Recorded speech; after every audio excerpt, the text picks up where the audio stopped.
Сайн байцгаана уу? Та бүхэнд энэ өдрийн мэндийг хүргэе. Ингээд бүгдээрээ гадаад арилжааны таймтайгаа танилцъя.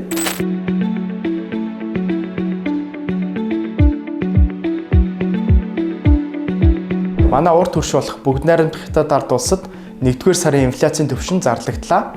1-р сард Хятад улс харьцангуй хүлээлтээс өндөр буюу 0.6%-тай гарсан байна.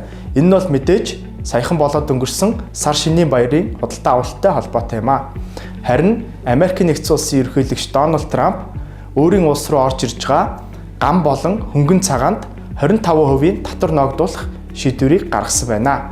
Мөн шудраг борс худалдааны өрсөлдөөнд зориулан харилцан татвар ногдуулахаа бол мэдэгдлээ. За энэ нь бол жишээ аваад үзэх юм бол Европын холбоо Америкийн нэгдсэн улсаас орж ирж байгаа автомашинд 10% тариф ногдуулдаг. Харин Америкийн нэгдсэн улс Европын холбооноос орж ирж байгаа автомашинд 2.5% тариф ногдуулдаг. За энийг бол ерөнхийлөгч Дональд Трамп шудраг бос байна гэж үзэж харилцан татвар ногдуулахаа бол мэдгдсэн байна.